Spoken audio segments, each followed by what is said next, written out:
Et là, l'agriculture comme la forêt, c'est des enjeux colossaux. Colossaux. Donc, le soleil, la photosynthèse, les sols agricoles, c'est très important. Et comme je vous disais tout à l'heure que la bourre, ça servait à désherber au départ, on a utilisé après des herbicides. D'où le débat sur le glyphosate. Le glyphosate qui va être interdit, je crois, hein, puisqu'il y a maintenant des crédits qui vont être donnés, des crédits d'impôt. Le seul problème aujourd'hui, c'est que si on interdit le glyphosate, soit, mais si c'est au détriment des couvertures de sol, là, ça serait irrémédiable. Et je le dis du point de vue environnemental.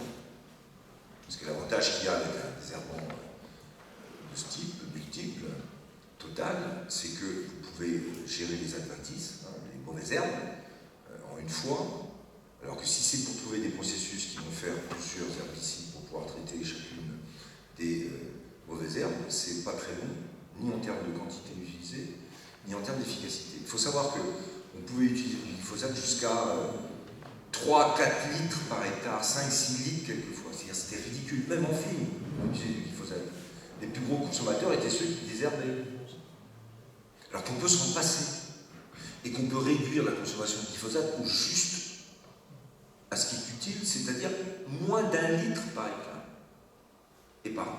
Et quelquefois zéro, parce que si vous avez un processus de couverture des sols continu, sophistiqué, et c'est là que c'est compliqué pour les agriculteurs parce qu'on ne le fait pas si simplement que ça, parce que techniquement ça demande de la connaissance, vous pouvez vous passer pratiquement le glyphosate. Bon, mais de côté le glyphosate. Et après je me disais, la bourre et l'insecticide, c'était fait pour aérer les sols.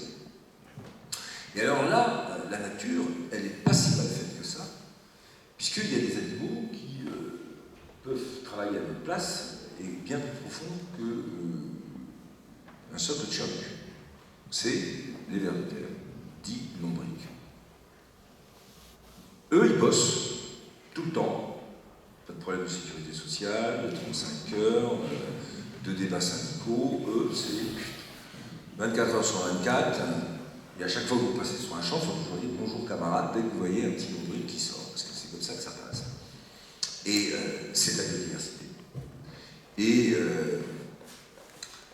dès les Grecs d'ailleurs, ils s'étaient aperçus du rôle très important des vers de terre qu'on a oublié, là c'est pareil.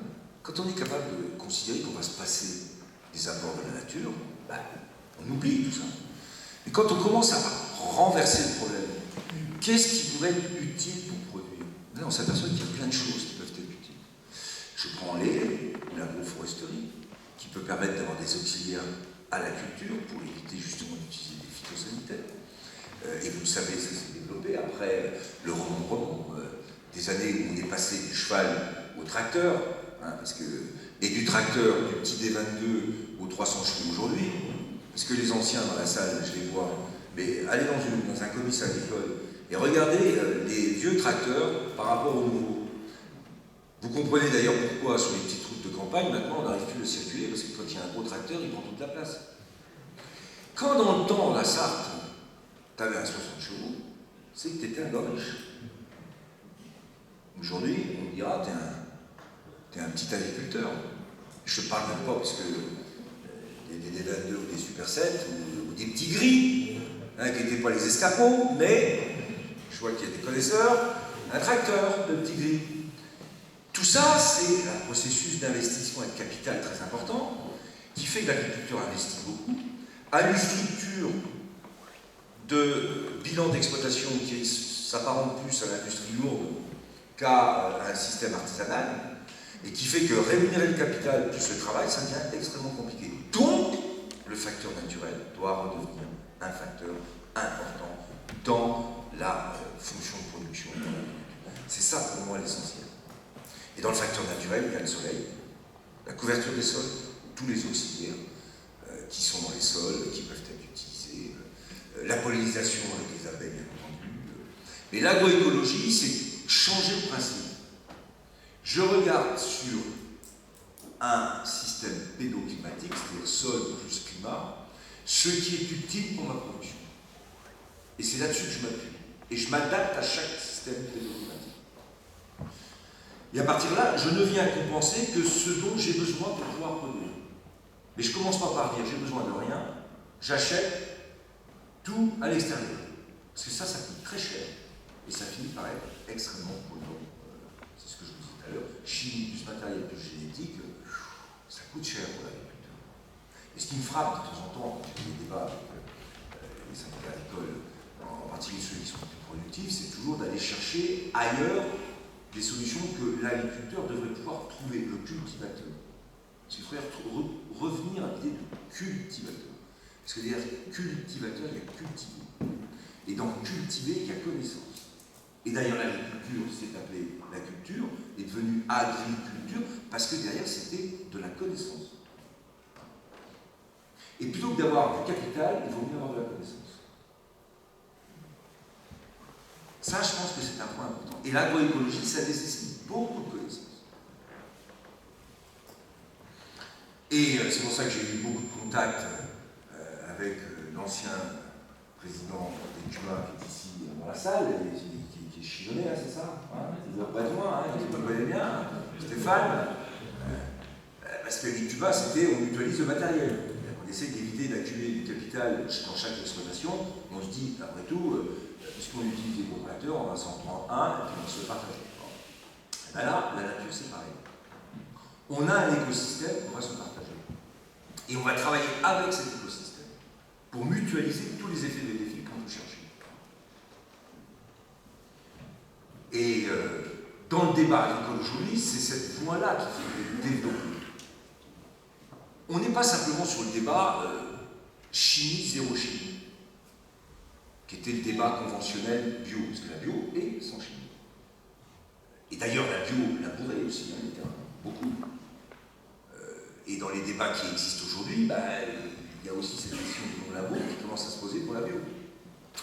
Donc on est à la veille, je l'espère, de sortir d'un débat qui était très binaire et très facile. D'un côté, il y a les défenseurs de la bio, de l'autre, il y avait les défenseurs du conventionnel, tout le monde se foutait sur le nez, et puis vas-y que je te dis. Bon, aujourd'hui, il faut être beaucoup plus prospectif, beaucoup plus dynamique, avec une vision beaucoup plus, j'allais dire, de synthèse. Il y a des choses à prendre partout. La bio existe, elle existera.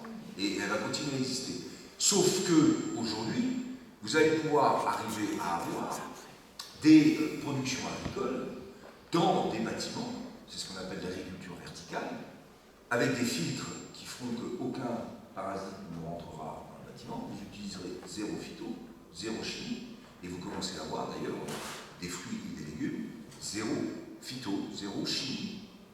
Ils ne sont pas bio, mais ils sont faits hors sol.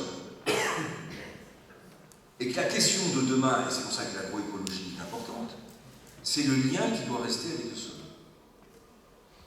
Le vin en est l'exemple le plus sophistiqué, puisque partie de ce qui fait la richesse de chacun des terroirs, c'est son lien avec le sol. C'est la géologie. Même si, du côté des Américains, ils sont toujours pareils, eux, comme ils détestent les indications géographiques protégées, ils essayent de créer des vins qui sont des marques. On peut tout mélanger à condition qu'on ait une marque et qu'on fasse un produit homogène. Alors que nous, notre tradition et notre histoire, c'est le fait que le vin n'est pas mélangé. Au contraire, il y a des terroirs quelquefois petits, donc avec des productions qui ne sont pas énormes, mais qui ont leur propre spécificité, pour ceux qui savent et qui peuvent être capables de les repérer. C'est ce qui fait la richesse de nos terroirs. Il faut savoir que c'est la France qui a promu l'idée des IGP à l'échelle européenne, et que dans le débat international, quand j'étais ministre, la bataille pour moi c'était IGP, marque, et j'ai défendu partout, au Japon, en Chine, on leur a expliqué l'intérêt qu'il y avait à avoir ce lien, pour éviter d'être pris par le modèle anglo-saxon qui considère que ce n'est pas le problème du terroir, c'est la création d'une marque. Et la bataille, elle existe toujours. Et il faut être extrêmement attentif à ce sujet. Ça peut aller très vite, hein. Et très vite dans le mauvais sens. Parce que dans le débat que j'ai évoqué tout à l'heure sur les écosystèmes pédoclimatiques, c'est très important d'avoir cette approche sur l'agriculture. Donc pour en revenir à la COP21, les sols sont enfin reconnus agricoles comme étant un des éléments structurants de l'atténuation du carbone. Faut-il que derrière, on soit capable de mettre en place des modèles et des itinéraires techniques qui soient compatibles avec l'ambition qu'on peut porter avec les sols. C'est ça le sujet. Et dans la PAC que j'avais négociée en 2013, il y avait 3 éléments de verdissement de cette politique agricole. Alors, il paraît que vous avez un cours ce matin par Guillaume, c'est ça? Sur la politique agricole. Alors, je ne sais pas ce qu'il vous a dit, parce que vous êtes assez économiste. Moi, j'avais dans ce débat avec la PAC non seulement une partie économie, mais aussi la partie environnement. Le verdissement de cette PAC, à l'époque où je suis arrivé, il était rendu à peine 10% de la totalité du budget qui devait être consacré à la PAC. J'ai remonté à 30%. Et j'avais mis en place 3 critères qui ont été acceptés d'ailleurs par d'autres pays et que j'ai réussi à développer. Et je note d'ailleurs que la PAC d'aujourd'hui n'a rien changé à la PAC que j'ai négociée en 2013. C'est la même. Sauf un petit bouger sur moins d'aide couplée aux animaux pour basculer ça sur des productions végétales. 250 millions sur 8 milliards, bon, pas terrible.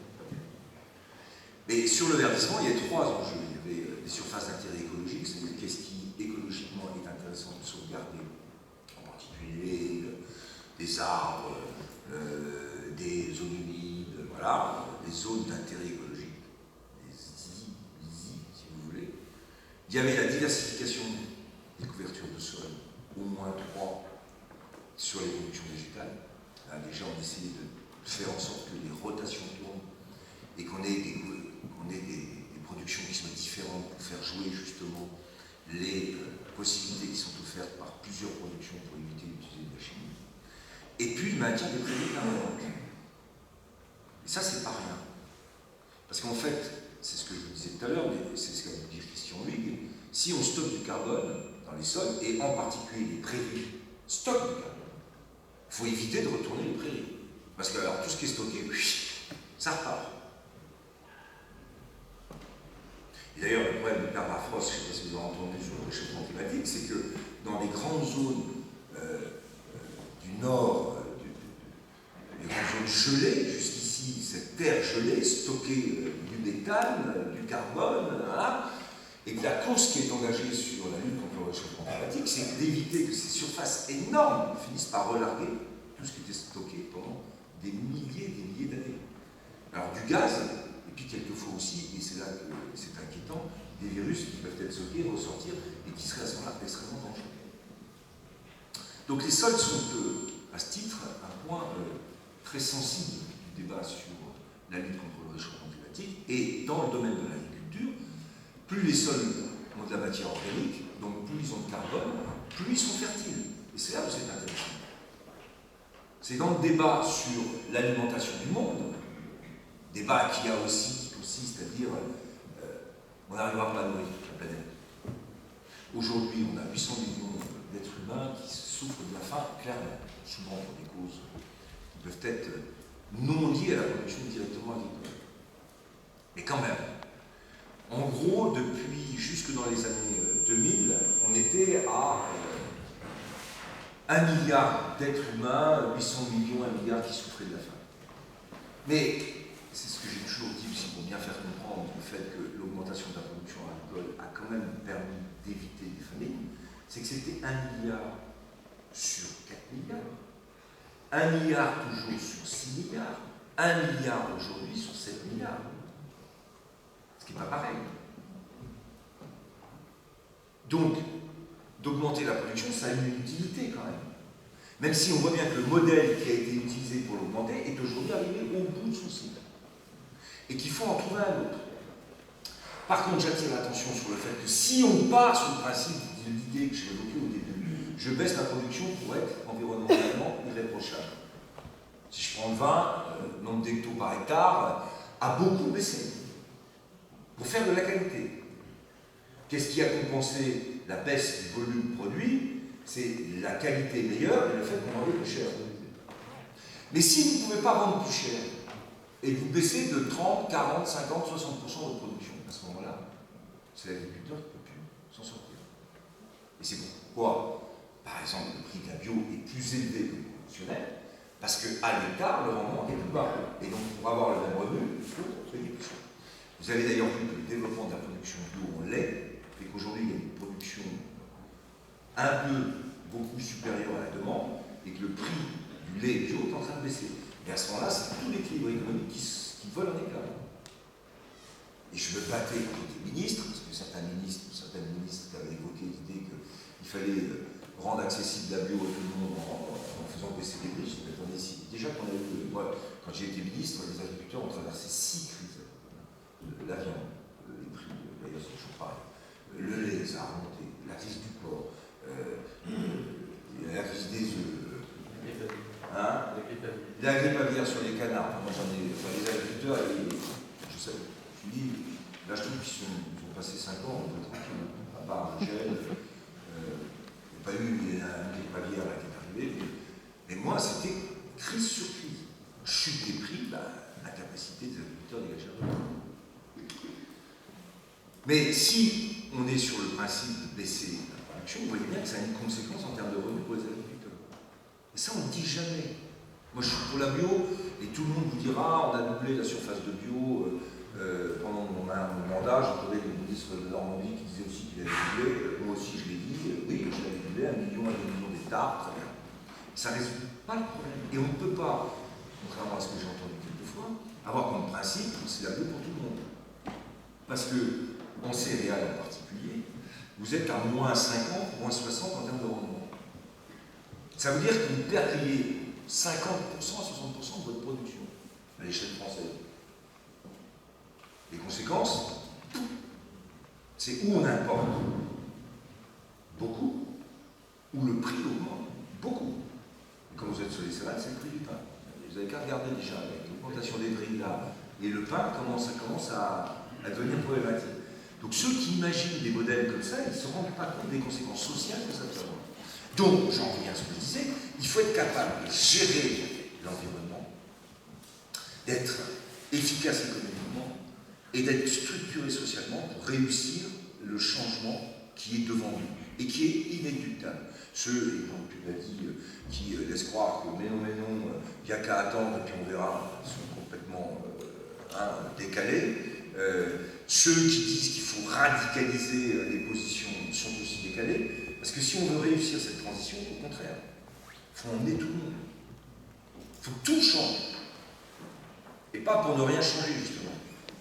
Hein, ceux qui sont à la radicalité disent on va tout changer, en fait, c'est pour rien changer. Non, il faut que ça change, mais globalement, et dans l'agriculture en particulier. C'est ce qui est le plus difficile, parce que là aussi, il y a des intérêts, parce que c'est pas si simple. Tout le système d'approvisionnement de l'agriculture aujourd'hui, il veut toujours vendre de l'azote, des phytos, du matériel agricole, et on va leur dire, non, on va essayer de diminuer tout ça. Scandale. Ils résistent. Et Christian Dick qui est venu ce matin, c'est ça, hier, avait été l'ingénieur que j'avais chargé de créer ce que j'avais appelé les certificats d'économie phytosanitaire, qui était l'application dans les phytos de ce qui existait sur les certificats d'énergie, d'économie d'énergie, les CE. En gros, on avait construit un modèle, je vais passer sur les détails techniques, qui consistait à dire qu'en 5 ans, les vendeurs de phytos devaient baisser leur vente de 20%. Sinon, on appliquait une taxe sur ce qu'on appelle une dose normée et standardisée qui s'appelait une NODU, une dose de phyto. Une taxe qui avait été calculée au coût marginal, mais qui est passée de 11 € au début à 5 € à la fin de la négociation, parce que la FNSEA avait dit oui, mais si vous nous taxez à la fin, les vendeurs vont intégrer le prix à la fin et on va payer plus cher, donc c'est dégueulasse. Donc si c'est 11 €, ce sera encore plus cher, donc il faut baisser le prix. On a baissé à 5 €. Mais l'idée, c'était de dire, pendant 5 ans, vous allez baisser vos ventes. Et on vous donnera des certificats d'économie de phytosanitaire à chaque fois que vous allez proposer des alternatives. Je prends le biocontrôle aujourd'hui, dans les serres qui sont utilisées par exemple par un certain nombre de producteurs de légumes bretons, vous avez des systèmes de biocontrôle de plus en plus sophistiqués, même dans la vie aujourd'hui, vous accrochez des petites bestioles sur chacun des cèpes, ça se diffuse et ça vient toucher, selon les cas, ceux contre quoi vous voulez lutter.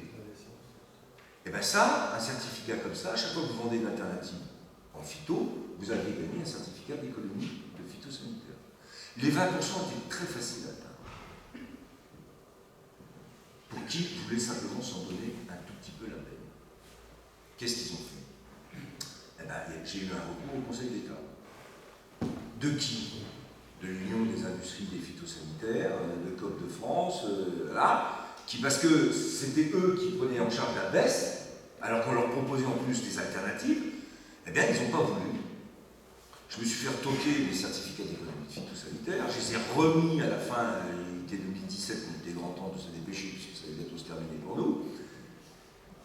J'arrive à le faire, et puis dans la loi Egalim, là, le gouvernement, sous pression, a mis la taxe à la fin des 5 ans, passé de 5 € à 0. Donc comme il n'y avait plus de taxe, il n'y a plus de certificat. C'est ridicule. Ridicule, parce que les alternatives, quand on parle par exemple néonicotinoïdes, glyphosate, on dit, ah bah oui, mais les agriculteurs disent on n'a pas d'alternative. Bah oui, si on ne force pas les gens à trouver des alternatives, vous pouvez être sûr que personne ne va les chercher. Hein. Et quand on a flingué les CEPP, on a flingué cette capacité qu'avaient ceux qui vendaient des phytosanitaires ou d'autres produits à chercher des alternatives. Elles sont de toutes sortes, hein, filets, Cygnix, contre... Il y a plein de bestioles qui peuvent être utilisées et utiles pour pouvoir lutter contre telle et telle maladie ou tel et tel parasite. Chacun peut en avoir. Ben, on a encore raté un rendez-vous. Idiot. Pour des intérêts qui, je les comprends. Mais justement, il faut changer. Et si on ne change pas la totalité du modèle, alors c'est là la pire des erreurs, c'est qu'on interdit les produits les plus nocifs les uns après les autres. Mais comme tout le modèle a été conçu avec de la chimie, à chaque fois que vous interdisez de la chimie, c'est le modèle de production qui se retrouve en cause. Sur les néonicotinoïdes, les betteraviers, on dit, bah, on n'arrive plus, je ne sais plus quelle est la maladie, la betterave, on n'arrive plus, vous êtes en train de détruire la production de betterave, et on n'a pas d'alternative. Personne ne les cherche. Personne ne voulait s'en occuper. Parce que tout le monde considère qu'il faut repousser le plus longtemps possible le moment où on va changer. Non, là, on est arrivé au moment où il faut changer. Et c'est ça qui est le plus difficile en politique pour expliquer souvent ah, ça n'avance pas assez vite, ou il y a ceux qui voudraient qu'on fasse tout de suite, et on ne peut pas faire tout de suite. C'est des processus longs. D'ailleurs, que ce soit celui d'après-guerre ou celui qui viendra après cette révolution verte, et comme le disait Michel Griffon qui avait trouvé cette formule, maintenant ce qu'il faut, c'est pas la révolution verte, c'est la révolution doublement verte. C'est-à-dire utiliser l'environnement comme un élément de facteur de révolution agricole. Et ne pas faire de l'environnement, contrairement à ce qui est dit, une contrainte. Ça doit être un atout. Parce que quand vous êtes sur des grandes zones céréalières, le phyto, ça peut aller jusqu'à 150, 160 € l'hectare. Ça coûte cher. Hein. Vous diminuez de la moitié, vous êtes à 80 au lieu de 160. 80 € quand vous êtes à 110 ou 120 € la tonne de céréales. Aujourd'hui, ce n'est pas le cas, parce qu'on est pratiquement, je ne sais plus, à 300 là. 280, voilà, ça va bien. Et vous voyez que toutes ces économies qu'on peut faire sur ce qu'on achète à l'extérieur, parce qu'on utilise ce qu'on a de gratuit chez nous, c'est des avantages compétitifs. Il faut parler comme ça. C'est pas un gros, c'est des avantages compétitifs. Faut-il aller les chercher? Faut-il s'en donner les moyens? C'est tout le débat qu'il y a aujourd'hui. On voit bien qu'il y a une perspective.